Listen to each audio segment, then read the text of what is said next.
theyeshiva.net. Good morning. So we'll continue inside. Page 102 on the bottom. 102 on the bottom. I want to welcome back Rabbi Litzman. We missed you. Wo seid ihr gewesen? Mazel tov ad bris. We want to welcome somebody who's with us every day, virtually in Yerushalayim Ir HaKodesh. Harav Pinchas HaKayin Krieger, who's here with us. Begashmius. Usually he sees us, but we don't see him. And today, and if he falls asleep in the middle of the shiur, nobody notices. But today we could see him and he could see us. And if he falls asleep, everybody notices. Huh? No, he never does. Okay, we want to welcome everybody else who's here, even those who didn't come in from Israel for the shiur. Bruchim Abayim. The summation of yesterday's shiur, the opening of the Maimer, Vayomer Hashem Elav Misam Pela Adam, after exploring the idea of the Sefer Hatmuna, that we exist in shmita shniya, the second shmita, meaning that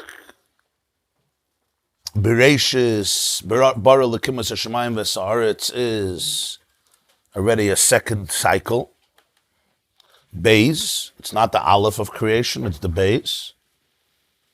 So this would not be 780, it would be 7,000 years plus 780.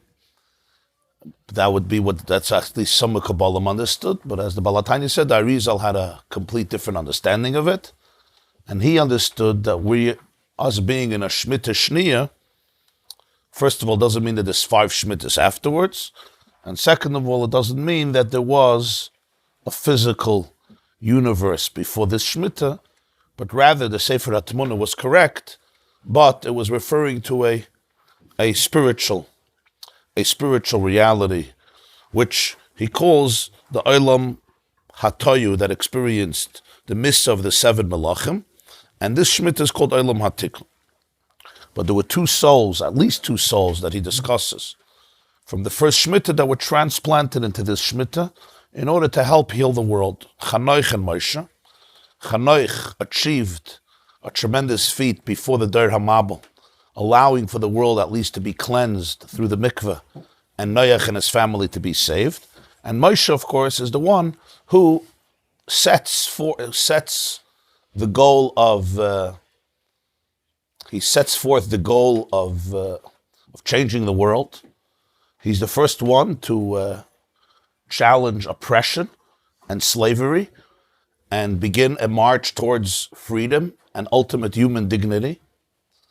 And he's, of course, the conduit for Torah, which is the divine blueprint for the Jewish people and for humanity, because Torah is a blueprint ultimately for all of humanity, Sheva Mitzvahs, B'nai Noach, etc.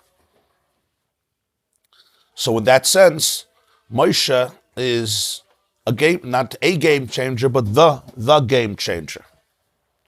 It's an interesting thing to note that throughout history, I believe every movement, or almost every movement that I'm aware of, that was dealing with trying to create slavery from freedom from oppression, freeing slaves, giving people dignity, human rights, and so forth, a huge amount of them have used Moshe as their ultimate symbol, including in our generation, Martin Luther King Jr. and the civil rights movement, and the whole movement to abolish slavery in America, during President Lincoln's times and subsequently. So the great symbol was Moshe. The songs about Moshe and hymns about Moshe and lullabies about Moshe and marches about Moses. And the point was that in history, this is the first movement, the first recorded person to stand up to tyranny. Now we take it for granted, but we shouldn't, because in ancient civilization, tyranny was as natural as the ear that you breathe. You wake up in the morning, you don't say, I'm not going to breathe American air. I'm going to breathe the Swiss Alps air. Well, if you're there, you could breathe that air. Here, there's certain things, you're a hostage because of reality. I'm not breathing the air. I don't want to breathe. Tyranny was taken so naturally. It was so much part of civilization. It was like people have to go to the bathroom, and people have to get dressed, and people need food, and people need agriculture, people need water, and this is leader. This is it. This is your reality. And that's what Paro was so confused with Moshe and all these Parshas. It's like, was willst du, Moshe? A new world order. Like, he doesn't even understand them. Of course, this is life. Nirpim atam nirpim. You're pashut lazy, and you have these fantasies, and you're driving slaves crazy. It's like it's not that he resisted the redemption. The dream of redemption you cut down, because when you could cut down the dream, then you nip it in the bud. No, I'm not arguing with you, yes or not. The problem is you're dreaming too much. You're in a la-la land. So words from the Chidush Harim, huh? It's also part of the economy that you would change around the whole. Yeah. This is the fabric of civilization.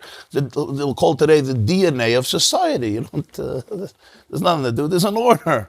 There's an order. You're born where you're born. Para is a demigod, and I'm saying this because we don't understand the vision that it took. The creativity that it took, the originality that it took to be able to just ask questions on this type of system. That's the deepest pella. Once that happens, the march to freedom began. But it's not. This is not something to take for granted. We're living thousands of years later, after Matan Torah, after Yetzias Mitzrayim, after Moshe Rabbeinu.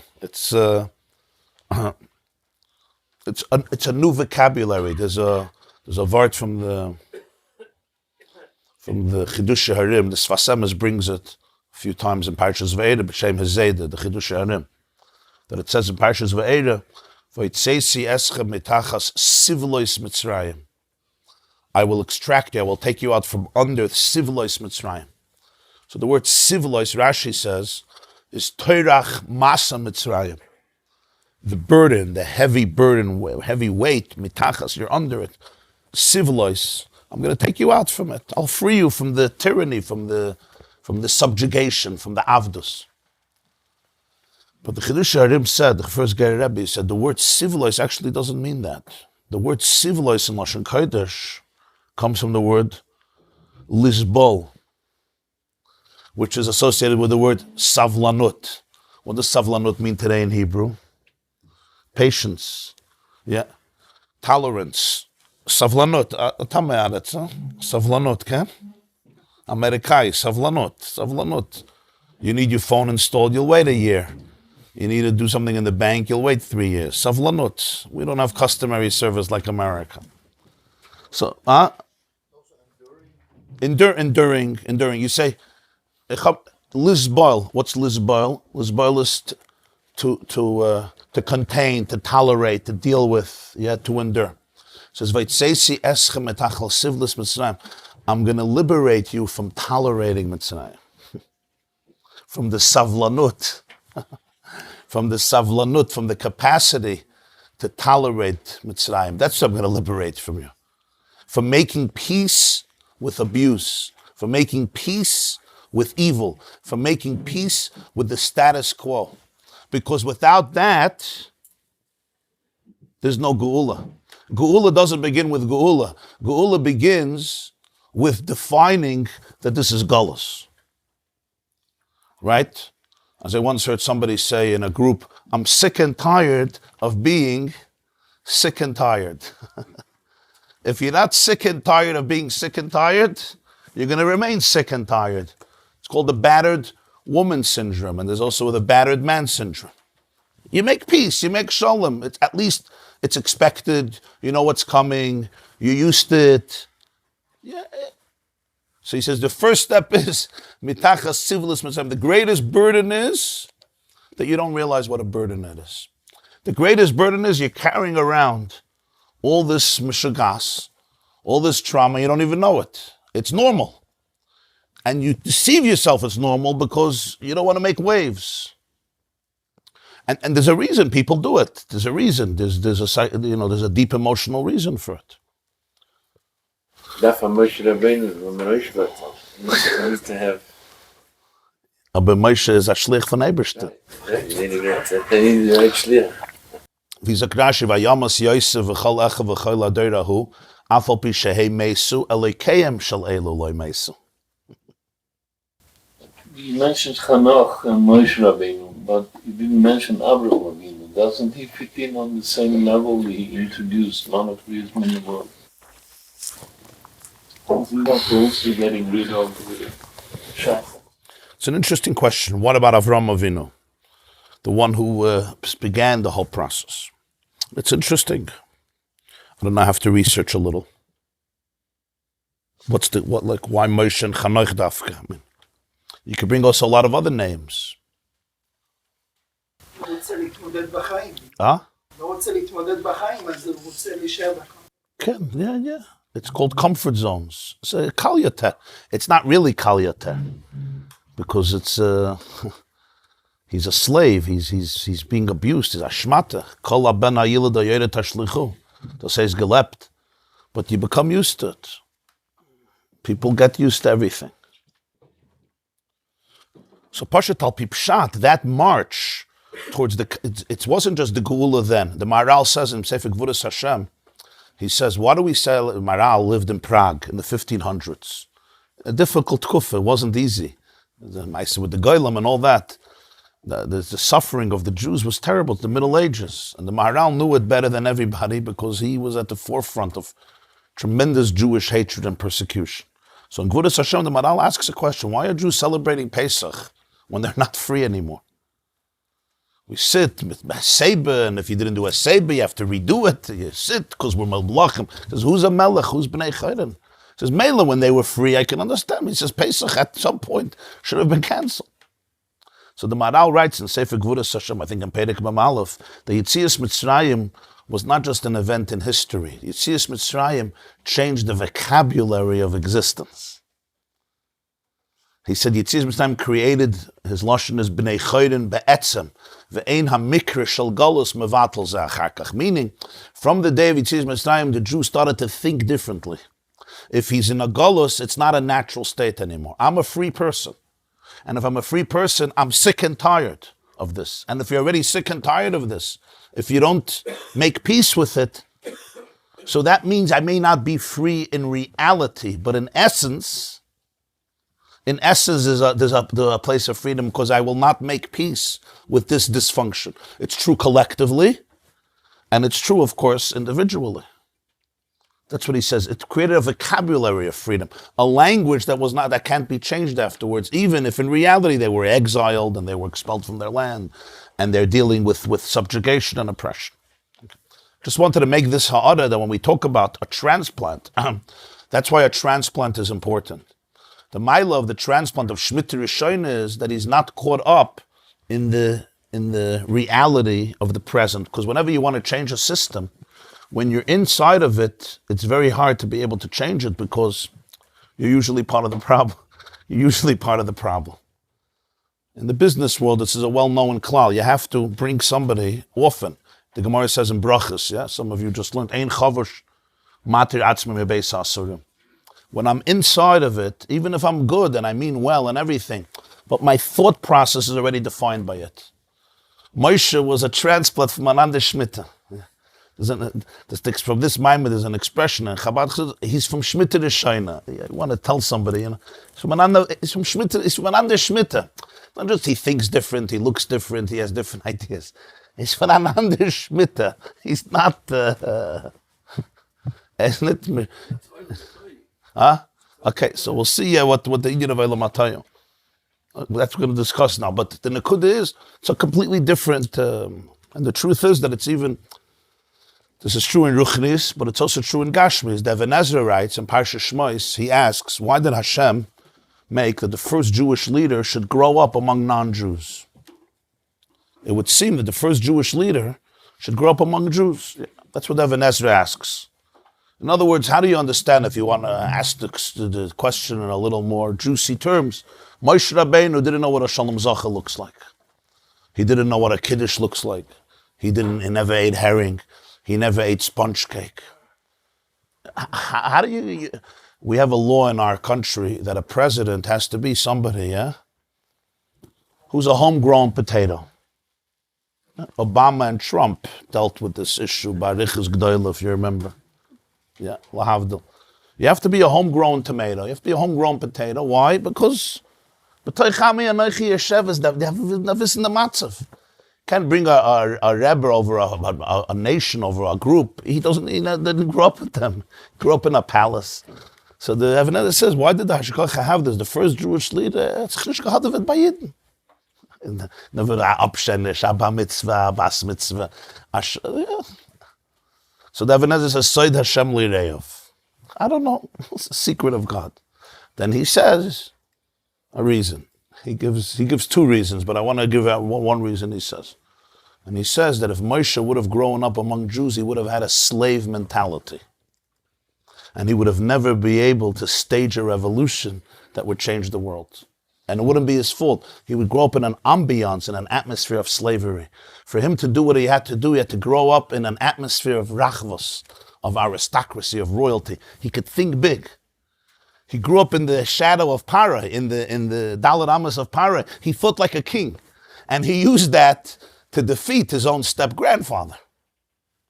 But he could think, when Hashem told him, we're going to change the world, we're going to stand up to tyranny, even though on his own he didn't want to go. But the hasaga was there. And he did it. And he was fearless. Once he took the job, he was there. He thought that way.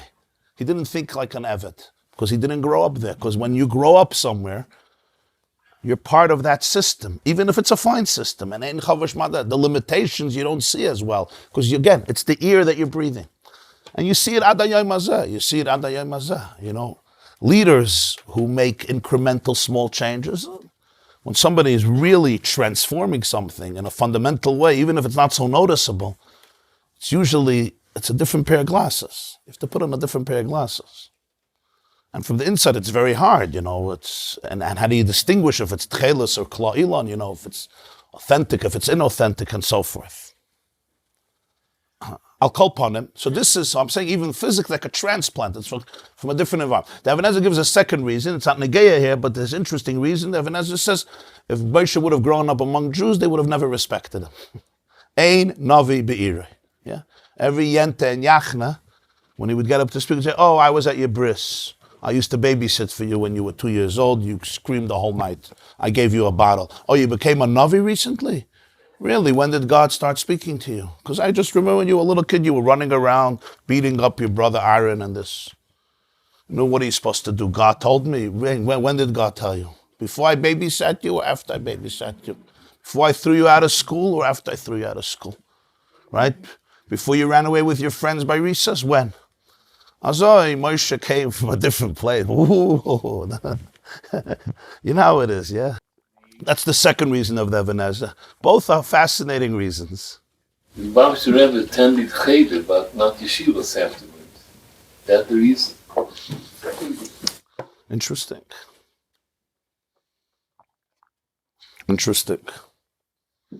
You say not to be part of the system.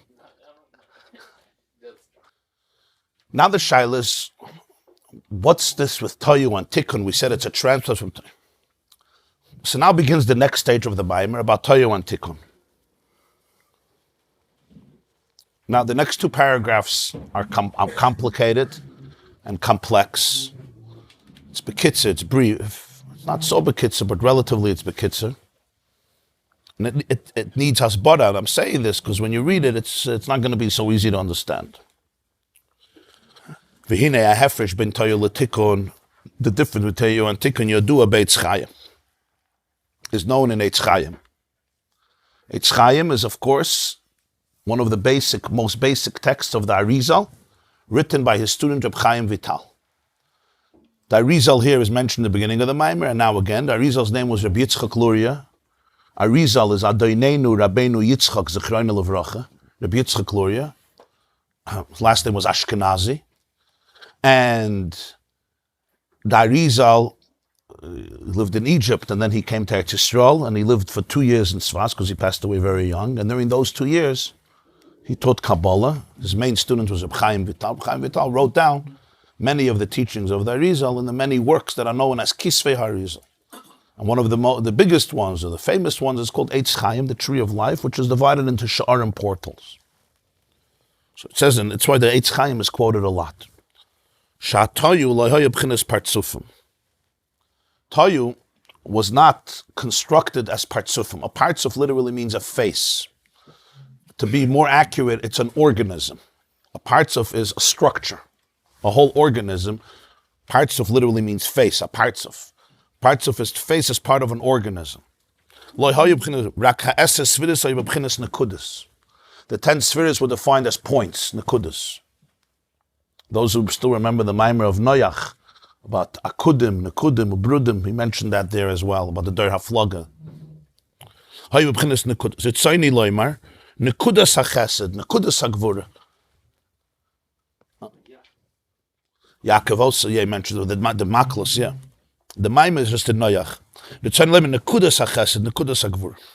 There's the point, or the core, you could say the core. Nekuda is the core. Nekuda doesn't here mean a dot. Nekuda means a concentrated energy that captures the core of chesed, the core of gvura. We're calling it a nekuda because nekuda is, the whole energy is concentrated into that singular form rather than an organism which by definition includes many nuances and details and branches. It means that the sphere in Tayu was not developed and expanded and divided in length and in breadth, different directions. Every sphere was a nekuda. Nekuda is a seminal point, which means it's very concentrated. It's a klal. It has a lot in it, but it's bekitzer muflag. It's very, very concise, very brief, not with the expansiveness. Zu chesed v'zu gvura. V'gam, the Etz Chaim also says, the 10 Sefirot were one below the other, meaning therefore they were separate. They're not integrated from each other. If you would have a picture of it, it would be chesed, one dot, another dot, another dot, another dot. Each one, zeh tachazeh. One is below the other. There's a hierarchy, there's an evolution, there's a development. One is on top, one is on the bottom. And there's no shaykhis, there's a pirut. Versus a partsuf, an organism, where everything works together. Everything is working together. It's not one below the other. I mean, everything gives and takes and is integrated. I mean, that's the magic of an organism. If you study a human organism, how biology works, everything is interconnected. From the brain until the last toenail on the bottom of the foot. You don't say, oh, it's just the lower part of my body. It's all one. Adam. Who's Adam? Which part of you is Adam? Your kidney is Adam, your pancreas, your liver, your cell, every one of the 40 trillion cells, 100 billion neurons. And the answer is, it's one. It's all Adam. And that's exactly what partsuf means.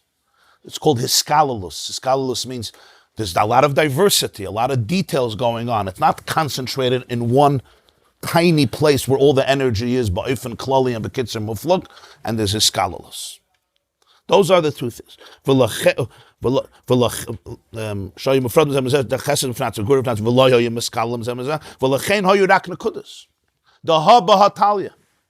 2 points we just said are dependent on each other.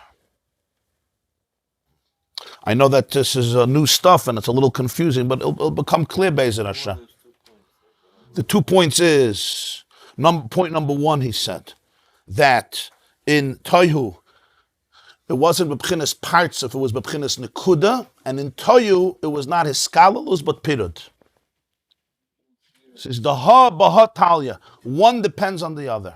What's the contrast? Mashenkin oilam atikun, hu shenasu asvidus b'pchinas partsuf. In Tikkun, the spheres develop as partsufim, as part of structures. In Olam HaToyu, every Sefirah is a Nekuda.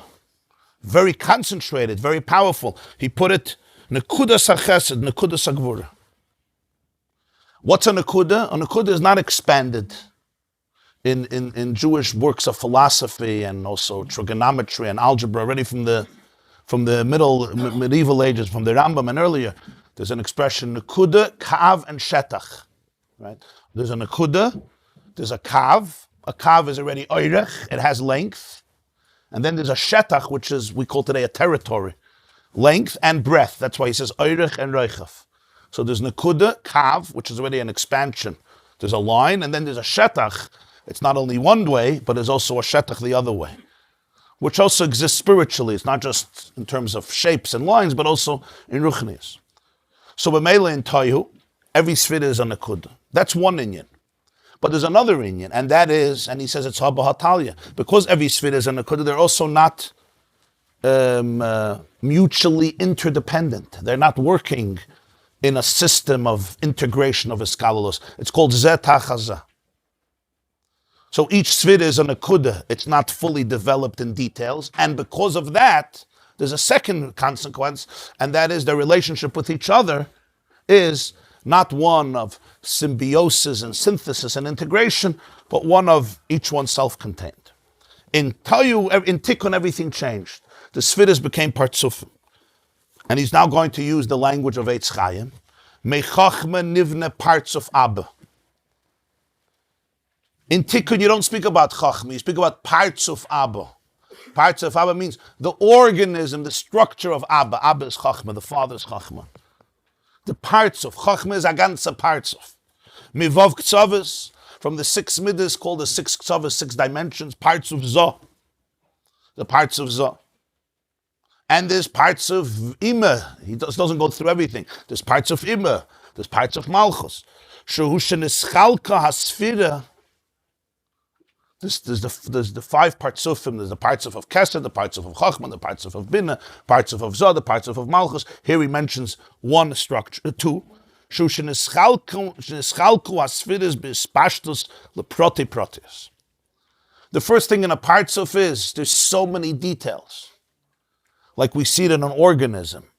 It's so microscopic and tiny, but there's an incredible amount of nuances and details, branches and sub-branches. Take the central nerve system in the brain, and then how the nerves continue down the spine, and how it branches out.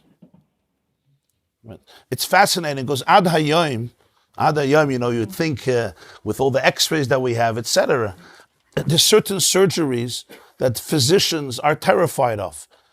In certain places, the nerves, the intricacy of the nerves and the details are so nuanced that I told you a story on Shavuos, if you remember, that there was a surgery not long ago in America, and the doctor used an anatomy book that was made by the Nazis from corpses of their victims in Vienna and in camps. And he said that Ad Hayom Hazeh, there's no textbook in the entire field of medicine which has pictures as intricate and as solid and as reliable as those pictures. And it became a big ethical debate about using such blueprints, such manuals, such diagrams of the human body that was made by them. But it's fascinating. I'm trying to bring out here, the pratim are beyond comprehension and every detail serves something. It has its function, its purpose. That's what a partsuf is. It says, Neschalku asfiris b'sparshus leproti protius. Tes pa'amim tes. So therefore, it becomes 9 times 9, talking about the sfiris, 9 sfiris till Malchus. We'll see why tes. But it's tes pa'amim tes, 9 times 9, because each one is not just on its own. Each one encompasses all the others. So you don't have 9, you have 9 times 9, because the chesed, like we have in Sefirot Sa'omer, you'll have chesed shebegvura, and gvura shebechesed, and tiferet shebechesed. Are you talking about chesed? And the answer is that the chesed is in sync and encompassing the others as well. Ubechol echad reish toich seif. Each one there's something called a beginning, a middle, and an end. Tayud is a nekuda. There's no beginning, middle, and end. Rosh is the beginning, the genesis is your connection to above. Toich is who you are, and Soif is how you become a mentor to others.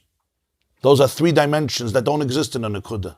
In a nekuda, it's all concentrated. Rosh is where I'm coming from, my identification with my source. I am a child. Toich is me, I, what we call, and Soif is how I'm already creating, I become a source for others. That's the end. That's the end of the process, so to speak. And each one depends on each other. Because if you don't have a source, if you're missing your attachment, if you're missing your source, it's very hard to develop on your own. And then you have very little to give to the next generation. So all the Sefirot, there's Rosh, Toich, Soif. So it's 9 times 9. Plus in each one is Rosh, Toich, Soif. So how much do we have? 9 times 9. Huh? 43, 81. Where did you get 243?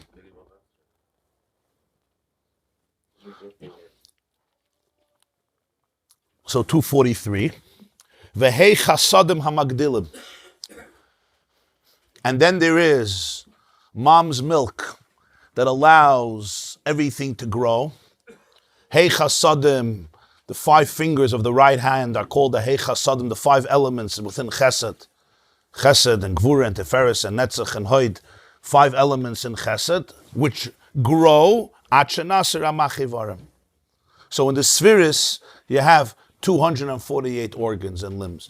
The biology of a person down here is just a physical mirror and reflection of the way the Sefirot are in Tikkun, where there's the structure and the organism of Ramach. How did the Sefirot get to Ramach? 9 times 9 plus 3. Rosh Toich Soif is 243. And Hei Chasadim HaMagdilim, you have Ramach. V'gam nasa hiskalus ha-Sefirot zumizum. It's not just each one is detailed and nuanced and expanded. They're also integrated, as we said, the 2 differences between Toyu and Tikkun. Okay, we'll be mafsek here, and Be'ezrat Hashem tomorrow we'll try to explain and explore a little more. We're trying to be in Elam Tikkun. Yeah. The second shmita is Elam Tikkun. According to the Arizal, the first shmita was Toyu, the second shmita is Tikkun. Not physical. This class is brought to you by theyeshiva.net. Please help us continue the classes. Make even a small contribution at www.theyeshiva.net/donate.